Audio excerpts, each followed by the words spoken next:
はい、皆さんお疲れ様です。虹玉屋の北川です。今日も YouTube 羊毛フェルト教室始めます。で、始める前に初めて見る人もたくさんいると思うので、ちょっと簡単に説明させてください。このチャンネルは羊毛フェルト作家を目指したいとか、羊毛フェルトで副業でもねやって少し稼げるようになりたいなっていう人のために、技術的なアドバイスだったり、あとはその仕事にするためにはどんな考えを持ってやっていかなきゃいけないよとか、そういう必要になるようなことを発信しているチャンネルです。で、僕自身は何者かというと、虹玉屋という名前でうちの子オーダー専門の羊毛フェルト作家をやってます。僕は4年前5年前まで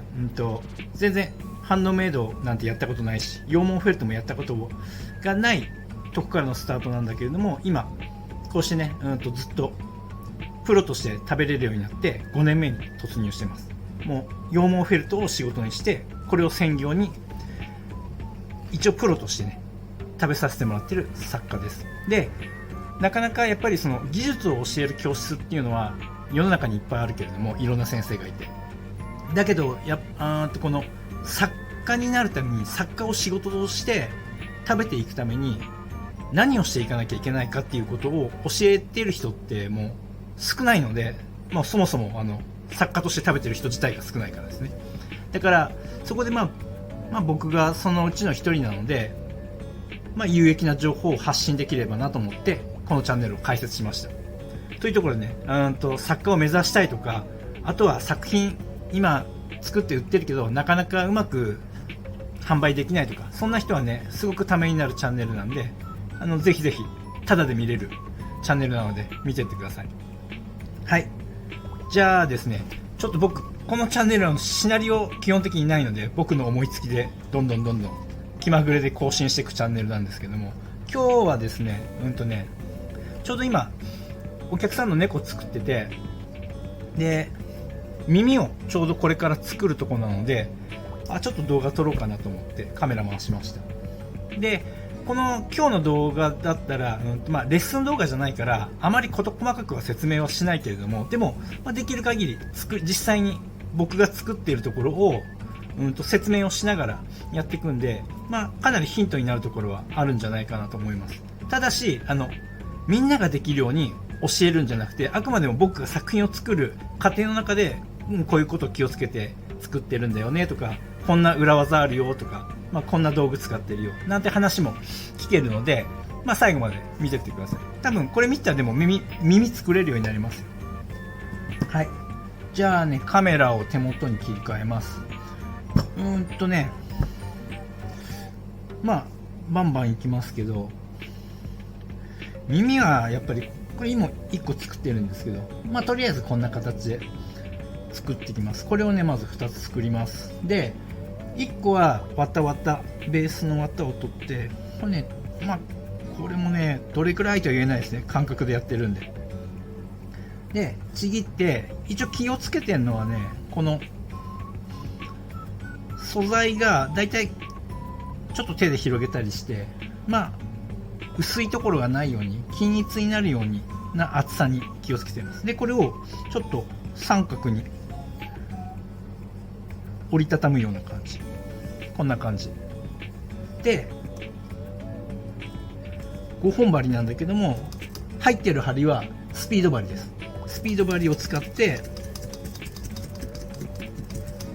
固めていく。で、これなんでスピード針使ってるかって言ったら、もうそのままスピードが速いからです。で、これね気をつけてることが1個あって、貫通するまで刺さないっていうことです。なんでかっていうと、あまり力入れて貫通するまで刺しちゃうと、下のこのフェルトと合体しちゃうんで剥がれなくなっちゃうから、刺してるっていうよりも叩きつけてるだけです。どっちかっていうと、この見えるかな、針の頭ほとんど刺してないですね。感覚的には本当叩きつけてるっていう、もうそれでも十分潰れていくんで。で、ここをねこんな感じで折ってやってるんです。これ後でまた説明しますけど、で大体こうやって潰れたら剥がす。もうやっぱりどうしてもくっついちゃうんでね。で反対側も同じように叩いてやる。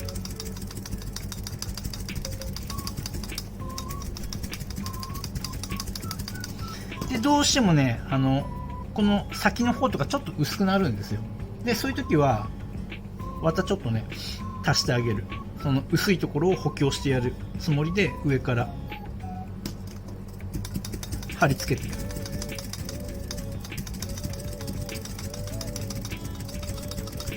で薄くするんでまんべんなくしっかり叩いてやりますよっていうところですね。でまたひっくり返してやるし、これなんか繰り返すかな。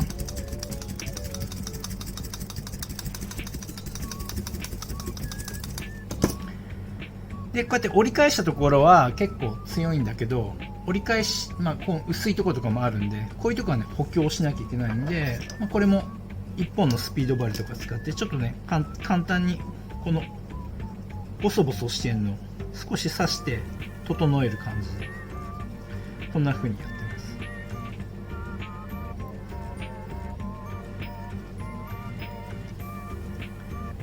す。でこれねまたここからやることがあるんだけど、これはもうね今ねざっくりです。軽くでいいです。整えるしてまた整えたら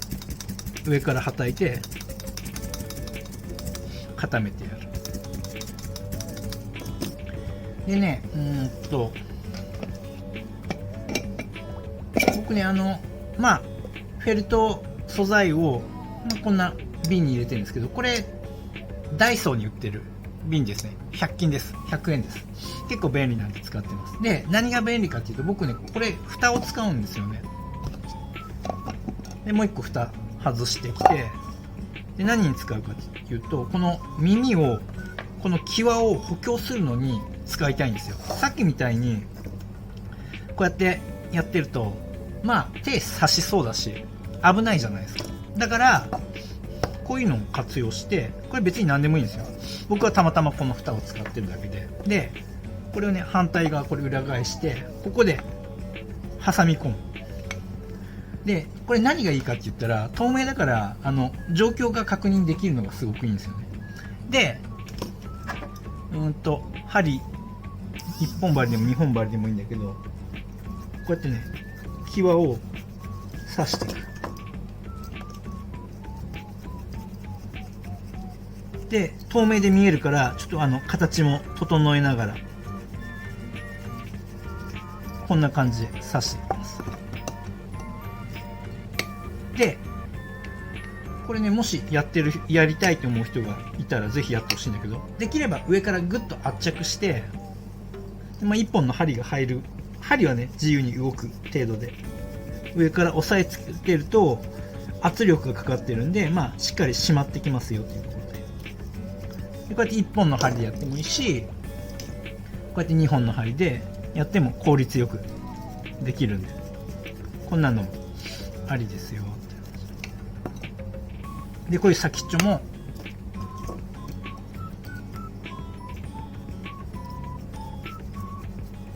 やっぱりこの先端弱いんで、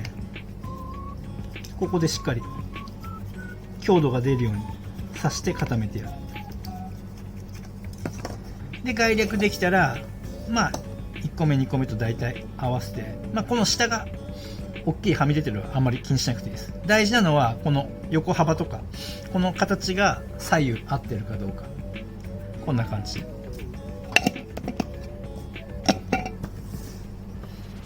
で大体際を整えたらもう一度スピード針で軽く叩いてやる。でこの時の叩く意味はもうさらに薄くするためです。整えた状態で薄くする。でスピードが終わったら次レギュラー針が入ってるやつで叩く。これもさっきよりも入りやすくなっちゃうんで気をつけて、あくまでも叩いていく感じで。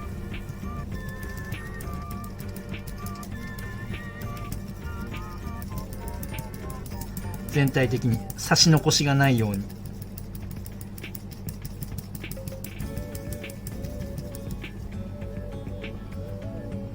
でこういう工程を繰り返します。でさらに特に耳なんだけども、全体的に薄くする必要っていうのは実はなくて、見せ方の問題があって、こう全部ペラペラにしちゃうと耳自体の強度がなくなっちゃうもんだから、できれば厚い方がいいと。でも厚い方がいいんだけど、耳だから薄くしなきゃいけないっていう矛盾があるんだけども、じゃあどうしたらいいかっていうと、この際の部分をとにかく薄くする。で中心部分は比較的厚めでも全く問題なくて、薄い耳に見えるんで、強度出して薄い耳に見えるためにはこの際を薄くする。でどうやってやるかっていうと、こういう密度の針と針の間隔の狭い道具使って際をね潰していく。もう針で刺してないとこがないぐらいのイメージ。これもでも突き刺すっていうより叩くっていうイメージでやってます。こんな感じ。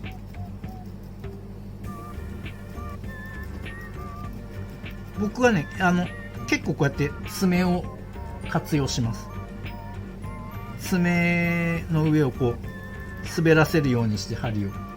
刺して、僕料理しないからよくわかんないけど、千切りするときに包丁こうやって当てるじゃないですか。あんなイメージですね。で反対側もこうやって、でこれも力入れて刺しすぎちゃうと、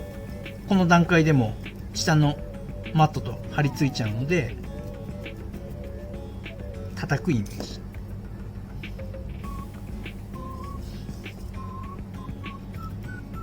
よかったら裏返して反対も。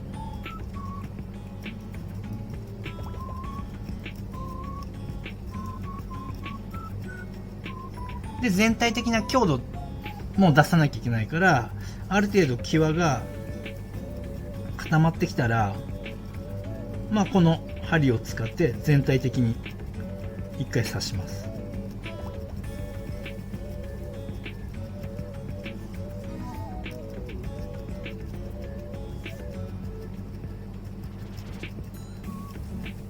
なぜこうやって固めたりなんだりするときっていうのは、こうやってもう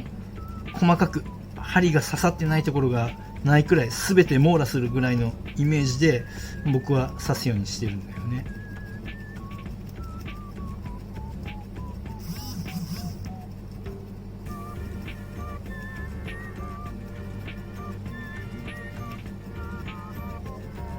こんな感じ。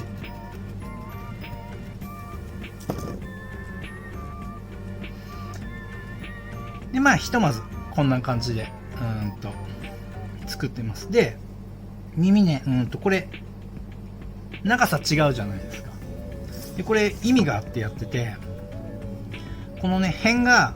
長い方が外側に来るようにために作ってる。で例えばこれか。みんな耳の付け方なかなかうまくいかないっていう人多いじゃないですか。でそれね理由があって、なんでかっていうと、まずこの耳を作るときに多分ほとんどの人は左右均等な二等辺三角形で作ってると思うんだよね。で二等辺三角形で作っちゃうと何が起きるかっていうと、こんな感じ。みんなこの丸いベースで作っちゃうでしょ。で僕も作ってんだけど、このベースから作ってってちょっとね、みんなとは僕はやり方がそれぞれ違うんだけど、作家によってねなんていうかな、みんなこの綺麗な二等辺三角形でこうやって作っちゃう。でこのベースの円に対して顔を作ってるもんだから、綺麗な二等辺三角形をこうやって作って、ここにポンってそのままつけちゃう。すると何が起きてるかっていうと、要は耳の角度がこういう角度になっちゃって、なんかうまくつかない。で例えばね、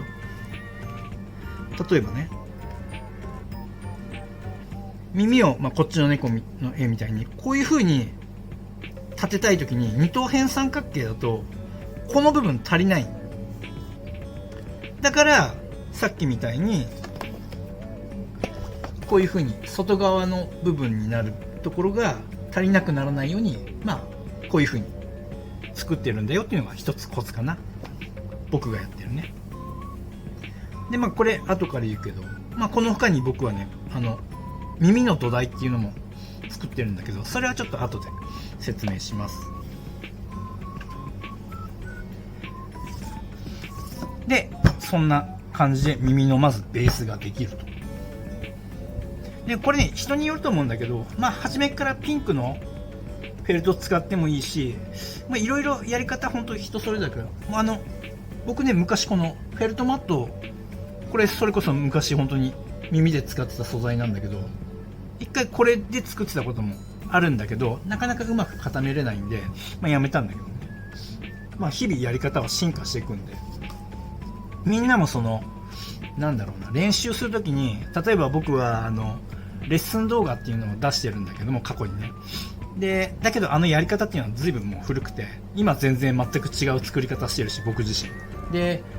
一つの例としてあれを出してみんな活用してくれてるんだけど、みんな大事なことってちょっと覚えておいてほしくって、みんな練習の仕方がちょっと間違ってるっていうか、ちょっと下手くそだなっていう思ってるところがあって、例えば3+3 は6じゃないですか。でこれって手段の話であって、これは手段ね。でこれが目的の部分で、みんなやり方が間違ってるって僕が言ってるのは、例えばねフェルト教室に通いました、何をしましたでもいいんだけれども、例えば僕の過去のレッスン動画を見てやってますで、なかなかうまくいきませんっていう人も多いと思うんだけども、みんなねこれにこだわっちゃうの。この 3+3 にこだわっちゃう。そうじゃなくて 3+3 は一つのやり方だよ、一つの手段だよであって、目的はこの6を作れればいい、6になればいい。じゃあ別に 2+4 でもいいわけじゃない。6ができるんだから。別に 1+5 でもいいわけじゃない。一つの手段なんだから。だからみんなこの手段、目的はこの耳を作ること。例えばね、耳を作ることだったら、この6っていう6を作れればいいだけなのに、どうしてもこの手段を覚えようとしちゃって、これが目的化しちゃってるんだよね。だからそうなっちゃうと、すごい覚えれることも限定されちゃうし、成長するべきところで変に縛られちゃって成長できなくなっちゃう。これ勉強の仕方とかも一緒だと思うんだけど、勉強の仕方もって言ったら今僕がまるで勉強できるやつみたいに言ってるけど、勉強全然できないんだけど、でもそんな風に捉えると結構練習の仕方とか覚え方とかやり方って変わってくると思うんで、あくまでもここの 3+3 っていうやり方は一つの手段、目的はこの6ができればいい。これも一回最初のねうちっていうのは分からないから、先生の言ってる通りこの 3+3 をまずやってみる。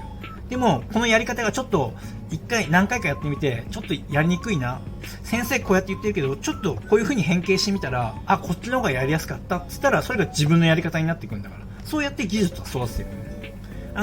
とにかくこの一つのことに執着しないというか、いろいろ試してみる、研究してみる。でね、もう一個ねみんなに言いたいのは、一発で上手に作ろうとしすぎ、それは一番やっちゃいけない。失敗してなんぼ。みんなうまく作ろう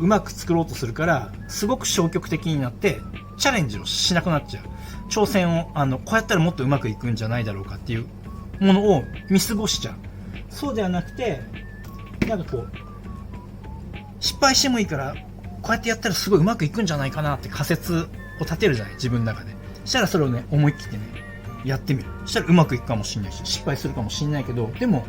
失敗することは別に悪いことじゃなくてさ、失敗することで得れることがいっぱいあるじゃない。失敗するってことは成功するためには、うまく作るためにはこのやり方がダメなんだなっていうダメな方法が一つ理解できるっていうことだからね。だからそれを知らないと成長できなくなっちゃうから、もう失敗はねガンガンした方がいいって言いながら、今ね次の工程に進むんだけど、次はね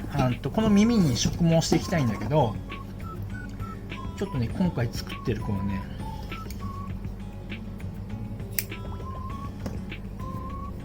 毛色がねグレーの子で、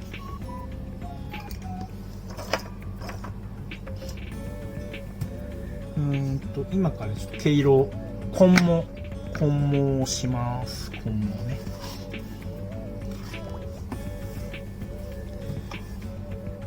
でこれも人それぞれやり方いっぱいあるから、いろんな上手い人のやり方をとにかくね探して、真似する。でね、肛門もさ、いきなり僕は慣れてるから大体こんなもんかなって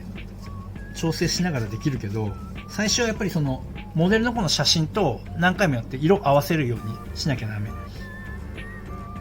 僕が使ってるのは普通のペット用のスリッカーブラシ、1000円くらいのやつね。でなんだっけこれ、名前忘れちゃった。これもあるんだけど今あんまり使ってないです。もう結局一番これが使いやすい。でこの素材はメリノウールで、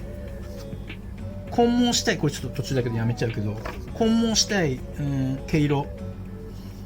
ベースの毛色本当は何種類か2色とかを混ぜるのって結構色のね深みがあんまり出ないんで、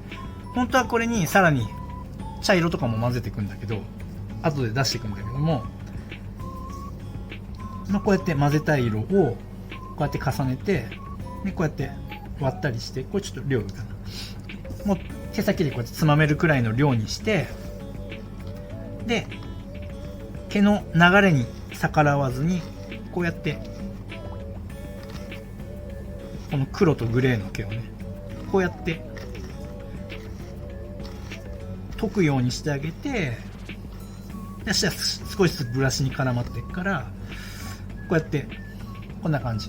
で混ぜて、でもこれ全然混ざりきってないから、一度こうやって剥がしてあげて、もう一回ね手の中でこの毛の流れ変えないようにね気をつけて、でもう一度こういう風にね混ぜてあげる。この工程を何度かしてあげる。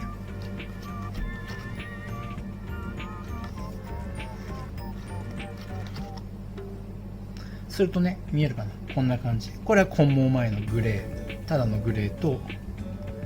黒ねを混ぜてこんな感じになると。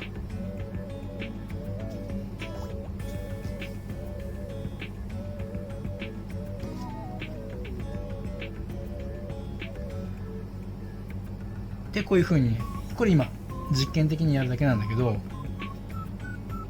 うやって少し茶色を、グレーの子なんだけど完全な白黒ではないので、茶色とかも茶系の、その子の毛色よく見てね、茶色とかも混ぜてあげるとまた違った色味が深みが出てくるんで、そういう風に作ってあげる。最初の頃ってねなかなかこの混毛もなかなかの作業だから、もう市販のままの色をそのまま使ったりするけどね、だんだん慣れてきたらいろいろ毛色をね作る練習なんかしたら、やっぱり作品のレベルっていうのはなんか急にグッと上がるんで、そんなとこをねやってみてください。あとね初心者のうちにやりがちなんだけども、こういうブラシとか使わないでこうね必要な分切って、これをねそのままこう植毛に使っちゃうとかするんだけど、それやっちゃうとね毛絡まりやすいのと、なんだろうな、毛が絡まりやすくなるかな、潰れやすい、固まりやすい。だからやっぱりそのまま使わないで必ずブラシとか利用して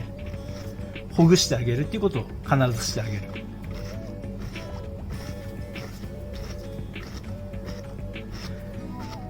でこれちょっと地味な作業で長くなるから、ここはちょっと編集してカットしちゃうけど、こうやって毛色をね準備してたら、やっぱ全身一色じゃないじゃない。だから当然部分的にもっと濃い色のところもあれば明るい色の部分もあるし、でそれを何種類か作ってあげる。結構な量を作ってあげた方がいいんだけども、要はグラデーションになるように、これ今適当にやってるからあれだけど、これのもっと白を足して明るめのグレーを作るとか、黒を足してもっと濃いめのやつを作るとかっていう風に、このグラデーションを何種類かに分けてやってあげるとすごく後々使いやすい。で僕がやってるのは、そういうのをこういうケースにこうやってグラデーションごとに入れてあげて、でこうやって並べて使う時にこうやって取り出しながら調整してやってる。これはね、これもダイソーかな、100均で売ってて、フェルト素材で、これいいなと思って買ったんだけど、これ3つあったからね、結構前の動画でおすすめですよってやったことあるんだけど、これ進めないです。もうなんでかって素材が悪くて、フェルトとフェルトだから使ったら毛だらけになっちゃうんで、いちいち掃除が大変だから、これあんまりおすすめしない。プラスチック素材とかの方がいいかも。こうやって小分けして使うなら。はい、じゃあね、実際に今度耳裏のね植毛に入っていきたいと思います。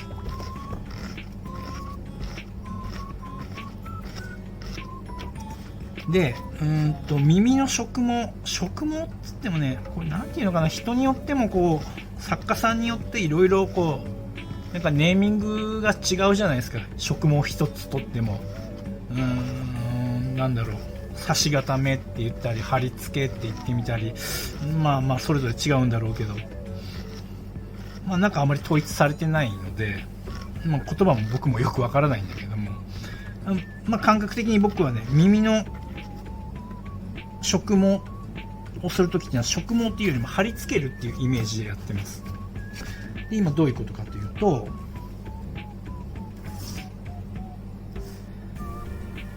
書いちゃう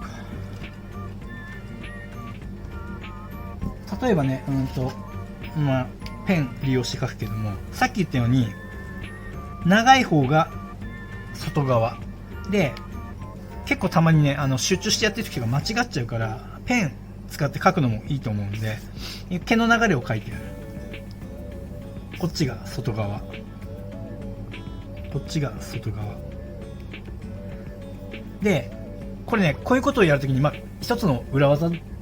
いうか、コツだけど間違わないようにやるんだけれども、やっちゃいけないのが、すごく濃い黒猫だったらいいけど、黒いペンで描いちゃうとすごいはっきり残っちゃって、で例えば白猫を作ったりした時だったら、もう毛入れても透けて見えちゃうんで、絶対に黒いペンを使わないこと。こうやって茶系の薄いペンとか、その子の毛色に合ったペンなんかで下書きした方が、例えばほら、顔も虎柄だったら縞模様を描いたりするじゃない。そういう時も使うペンは気をつけた方がいいよっていうちょっと話です。でね、じゃあ実際に植毛していきます。で毛の流れはこういう方向で入れていくんだけども、こうやってね少量を取って、やっぱりちょっとある程度一回毛の長さを整えて、僕はね最初この先端部分からやります。ここに乗せるようにして、少しね、1センチとは言わないけど、5ミリ以上はみ出すようにして、でこれもスピード針、こ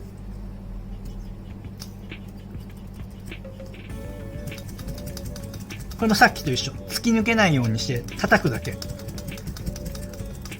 叩くだけだとなんか刺さってないからくっつかないんじゃないかって思うかもしれないけど、十分くっついていくんで。折り返したり僕はしてない。昔はね折り返してたんだけど、今結局結論としては折り返さなくていいなっていう。こんな感じでまず固めてあげるね。で次、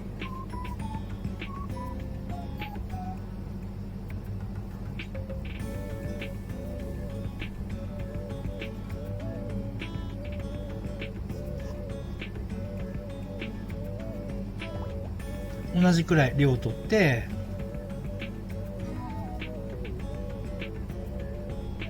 ここに少しねかぶせるようにして、こんな感じね、見えるかな。ここにかぶせるようにして、今度角度をちょっと変えていく。少しずつ。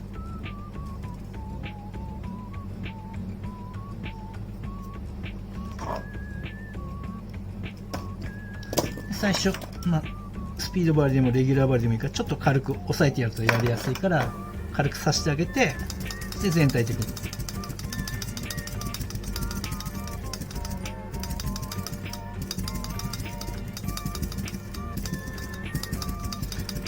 これも一例だからね。正直言って僕も毎回作り方違う。細かいところを言うと、毎回やっぱり試してるんだよね。こっちの方がやりやすいんじゃないかとか、こっちの方が効率いいんじゃないだろうか、あるいはもう効率度外視でやっぱりこういう風に作らなきゃダメだなって思う時はなんか違うことやったりするし。はい、ここも次こんな感じで、なんだろう、だからこういう風に毛の流れはこういう風になるように上から叩いてやる。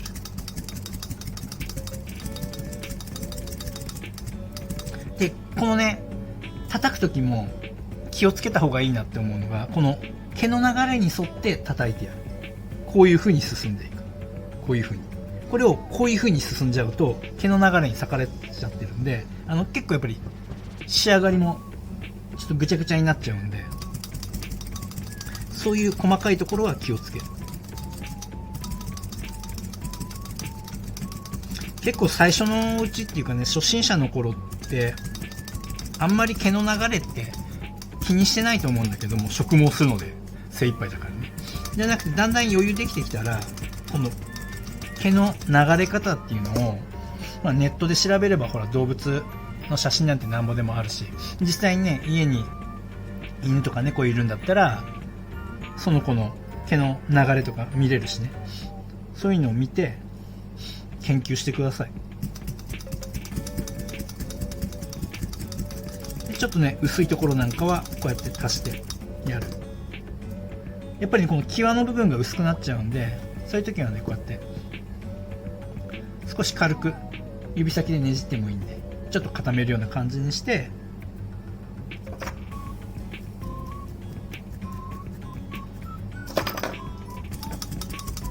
こんな感じで固めてやる。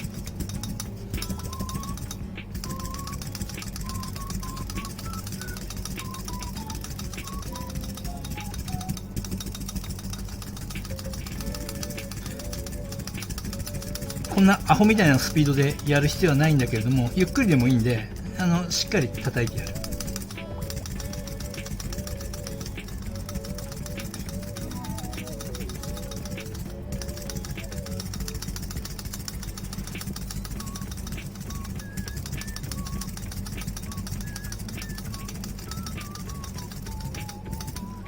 こんな感じ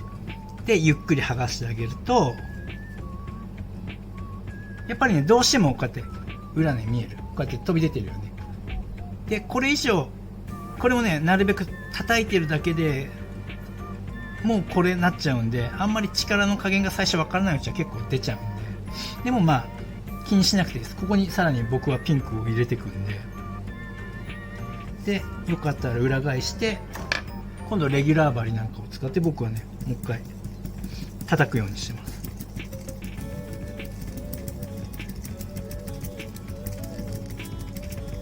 このね叩いてる意味っていうのは、さっきこっち側から叩いてこのベースの羊毛がこう浮き上がっちゃって毛羽立っちゃってるんで、それを、毛羽立つことによって厚みが増しちゃってるんで、それを抑えるために反対にしてこのレギュラー針を使ってもう一度毛羽立ちを抑えて綺麗に整えてやるっていうような意味合いでこれやってます。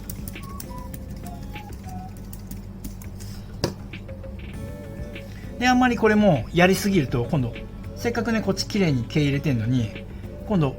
突き抜けてワタワタが出てきちゃうんで、まあ少なからず少し出ちゃうんだけどね、そういう風にあまり刺しすぎないように気をつけて。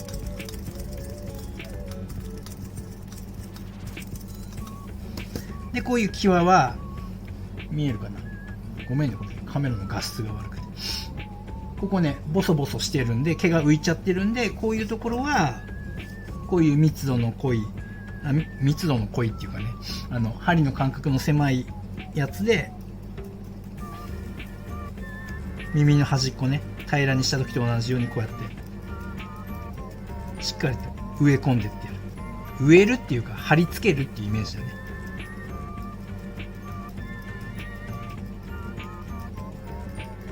これもさして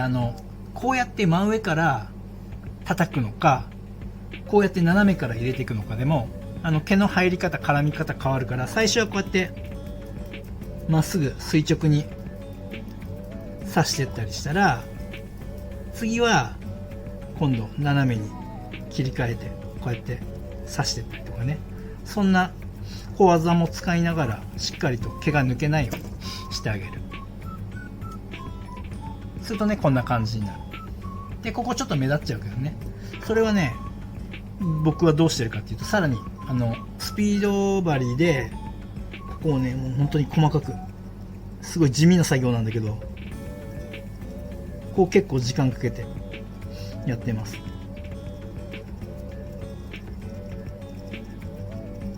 あとね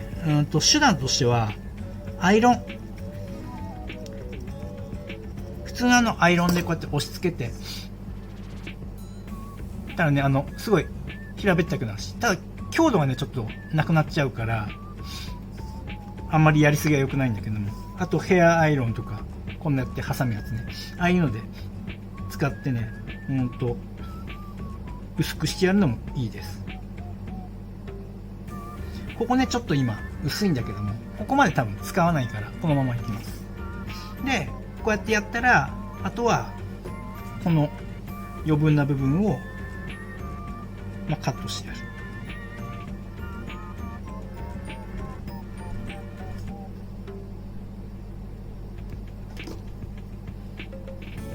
こんな感じ。まず1個ねこんな感じでできる。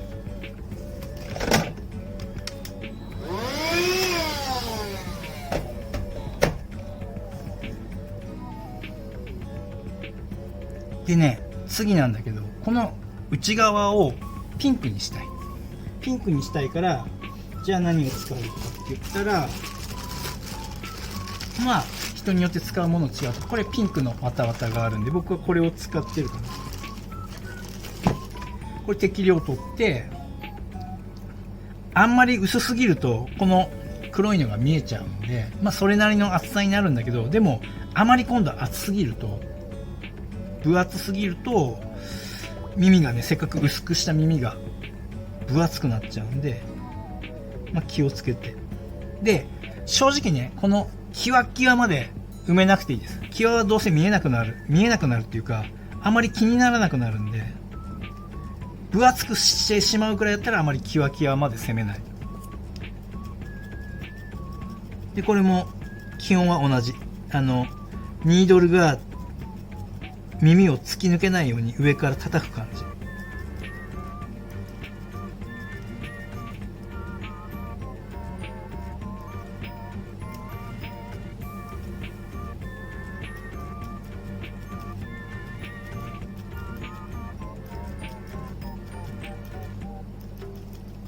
こんな感じね。でこれも全体的に叩いてなじませてってやる。でね、さっきも言ったけど、大事なのはここの際が薄っぺらければ耳が薄い耳に見えるんで、この中心部は厚くてもあまり気にしなくて大丈夫。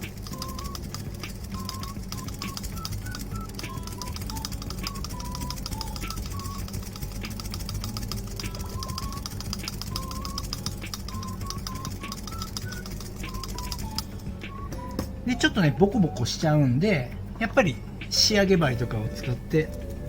このニードルの穴、開いちゃってる穴はなるべく目立たないようにしてあげる。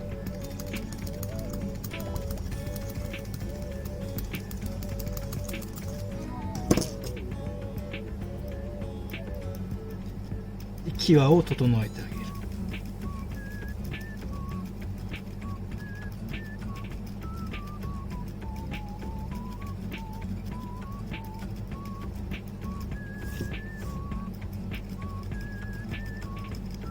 なんせね、ここの厚さをなくしてあげる。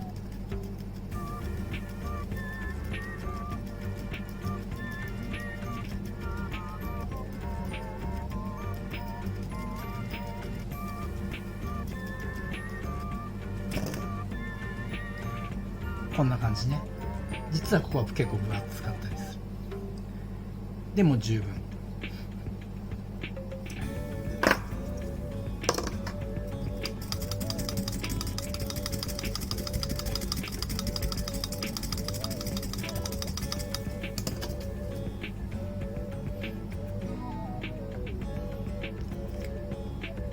でここまでできたら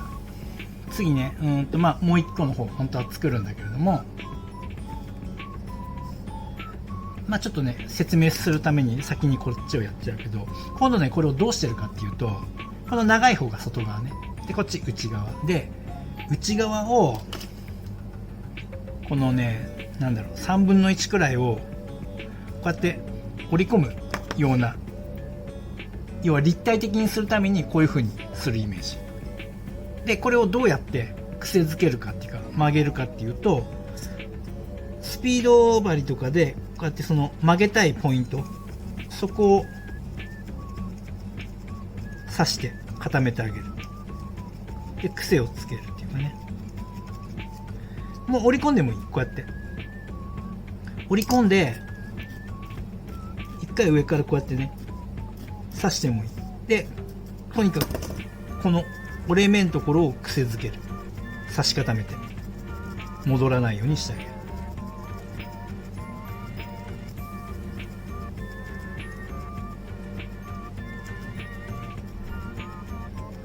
これねもっといいやり方あるんじゃないかな。結構僕のやり方はね効率悪いと思う。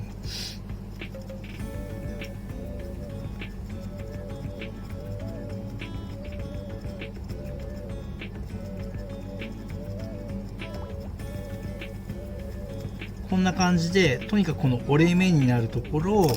やってやるのと、あとねこのちょっとねこうやって反らしてあげて、でそれをね外側からもここ少し癖つけてあげる。これの時は叩きつけるっていうよりもやっぱり頭少し刺してます。1個目のニードルのこの切り欠きの部分くらいまででやっていくと、こうやって手離してももう形が立体的な形ができているよっていうことで、これ今ちょっとね厚さが気になるから今厚さ調整するけれども、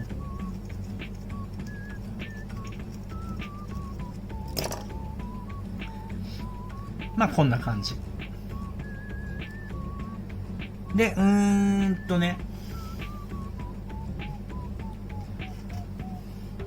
これをこのまま装着するときにこういう風にこの折り込んだ部分が少し前から見えるようにね、こんな感じでやると、こうやってつけると、立体的な耳になるよっていう話。みんなどうしてもね付け方がどっちかっていうとこの半分折りに近いような状態でこのままつけちゃうんで、ちょっとこの角度を出したりとか、ここの角度を出したりするだけで全然変わってくるんで、そうみんなね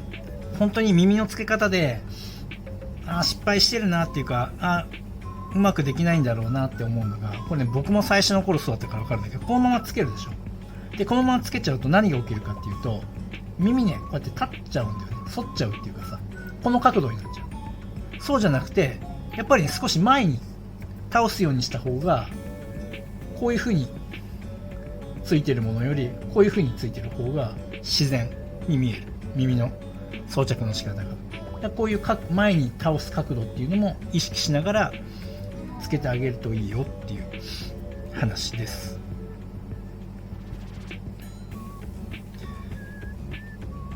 僕はね結構一発でつけちゃうんだけど、まあ本当は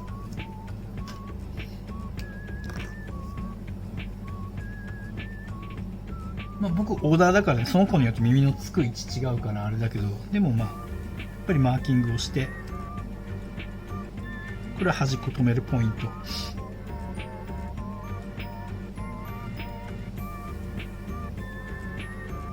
こんな感じで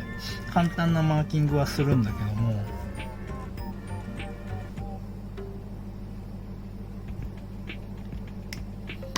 本当はね両方作ってから刺したいんだけども、ちょっと先に刺してきます。で僕はね内側からつけてます。だけどねこれ結構難しいと思う。僕のやり方はちょっと難しいかな。先にこの折り返しになる部分っていうか、さっき癖つけたとこね、ここをスピード針で刺してるんだけど、一回止めて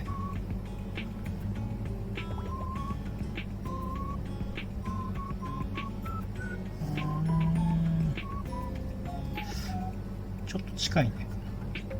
この辺か。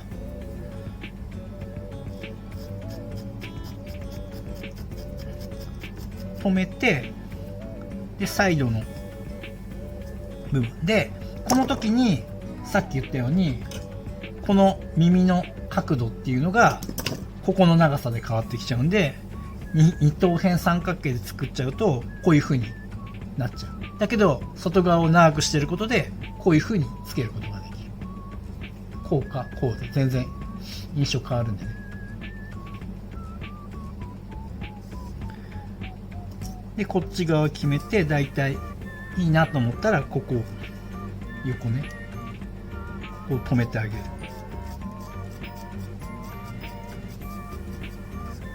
であとはここと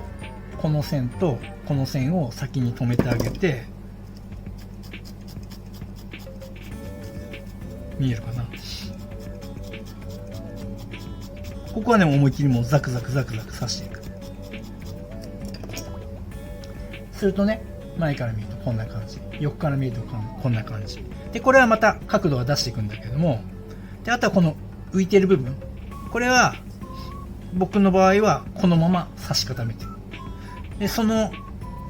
分膨らむ部分を考えて最初後頭部はあまり厚くしてないんで、これをこうやって固めていく。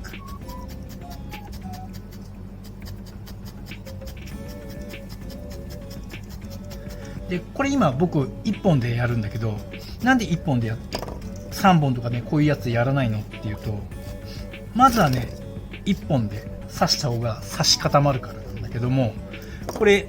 どういうことっていうと、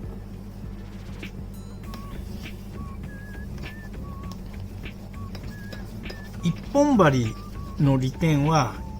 確実に刺し固めることができることかな。でどういうことかっていうと、例えばベースに対して針こ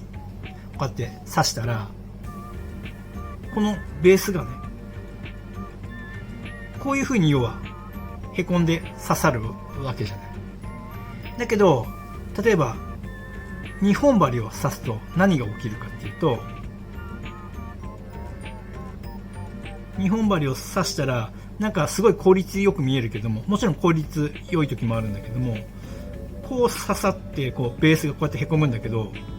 こことこの間隔が短いとお互い引っ張らさるから、ここあんまり実は深く埋め込めないっていうかね、1本と比べるとこれぐらいしか刺さらないよって話。これが密度が濃ければ濃いほど、この部分がお互いが引っ張らさっちゃうので、あまり深くは刺せないよって、表面を固めるにはいいけどね。で、深く奥まで刺すんだったらやっぱり1本でやるのがいいんだよっていうことを多分刺していればなんとなく感覚的にわかるんで、でもこういうイメージを持ちながら、針を使うっていうのが大事になってくるんで、なんで今はこうやってね、1本で確実に貼り付けたいと。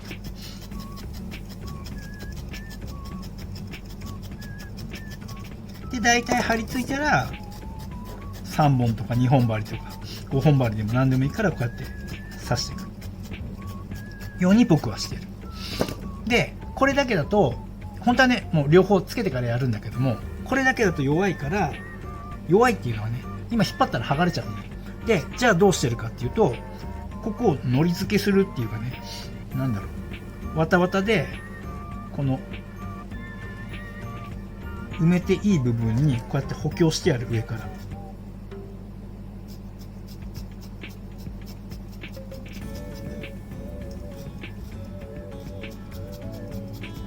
耳自体を頭のベースに貼り付けるのプラス、上からさらにかぶせて固めてやることで、もう耳はかなり強固に貼り付いて、もう取れたりすることは絶対にないからね。よっぽど引っ張らない限りは取れないけどね。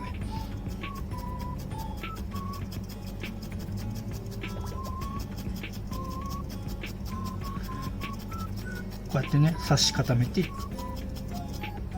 で、ある程度いったらもうこうやって面で固めたいんで、こうやって面固めをしてあげる。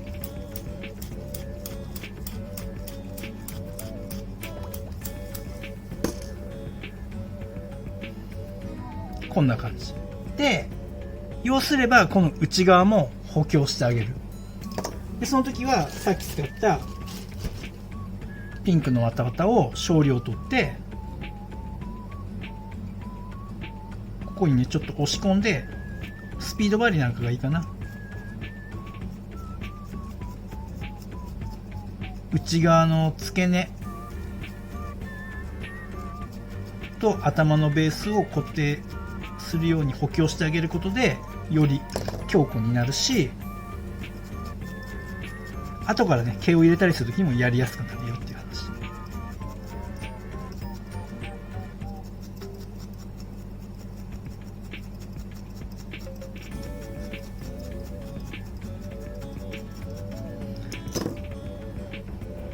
こんな感じで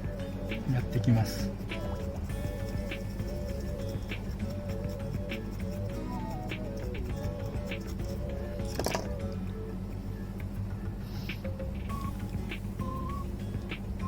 こんな感じね。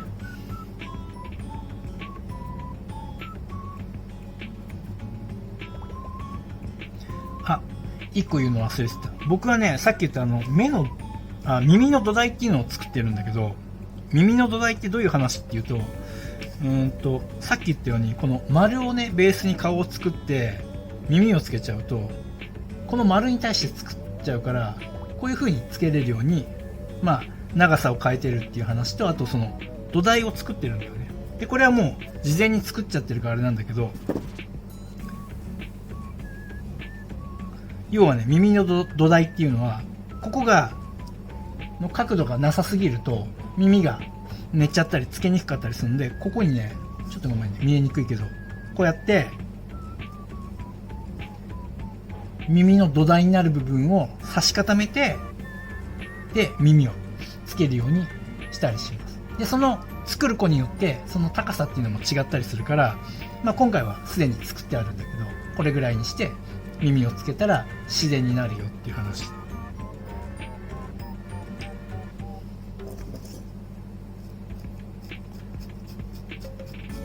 最初のうちはね、ここ難しいし、この僕のやり方はね、僕自身がやりにくいから、もうちょっとみんなね、頑張ってうまいやり方を見つけて。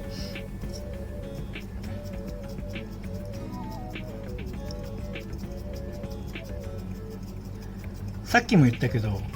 足し算の話ね。耳をより自然な感じで装着できるようにすることが目的だから、答えだから、そこにたどり着く計算式、やり方っていうのは別にそこまでこだわらなくてもいいので、とにかく自分がやりやすい式を見つけてね、やってあげる。はい、こんな感じ。で、最初のこれはね、もう経験値を積むしかないんだけれども、この耳の高さ、長さっていうのは、植毛した時にちょうど良くなるようにやるしかないんだよね。で、これね、ごめんね、僕が、このサイズだったら何センチぐらいにするんだよって言ってあげれればいいんだろうけど、僕はその数値的なデータは持ってないの。なぜかっていうと、僕が作ってるのはオーダーメイドだから、一匹一匹その子によって違うから、そんなデータなんか持ってても意味がないんでね。だからもう感覚でしかやってないんだけれども、まあそのうちみんなもとにかくね、たくさん失敗してもいいからやってみる。で、感覚がつかめてくると思うんで、今回このくらいの長さだったら、短いんだな、もうあと5ミリだけ高くしてみようかなとか、そんな微調整ができるようになってくるんで、とにかくいっぱい失敗しながらやってみるっていうところで。はい。結構長くなったな、動画が。本当は全部つけるまでやりたいんだけど、結構な1時間動画になったんで、これぐらいにしておきます。でも、これを見たら多分ね、しっかりと耳の付け方わかるんで、これ反対側も同じことをやるだけ。っていう風にね、チャレンジしてみてください。またね、そのうち、もうゼロからね、このベースの作るとこから猫の顔を作るとこまでの動画、みんなが使えるような、ね、レッスン動画になるようなのは、最新バージョンは、ちょっとどっかでね、アップできたらいいなって思ってるんで、まあ、それもまた楽しみにしておいてください。で、今この作品作ってるから、次ね、手足の作り方をするから、この針金とか使って巻きつけて細く尻尾とかね、手足のベースを作るやつを次は撮ろうかなと思います。はい。じゃあね、以上です。で、これで、まずは一旦終わるんで、まあ耳の付け方ね、わからないって人は、これ何回も見直しながら、やっぱりみんなにやってほしいのは、見ただけじゃわからないから、見ながら、机の上にさ、道具出してさ、YouTube、これ、スマホでも何でもいいから再生しながら、一緒にやってみるっていうのが一番、多分分かりやすいと思うので、ぜひぜひ、そんな風に活用してやってみてください。で、分からないことは、みんなね、もうたくさんいっぱいコメント書いてくれて、もう本当にありがたいなと思うんで、もうああいう風にどんどん活用してください。で、僕が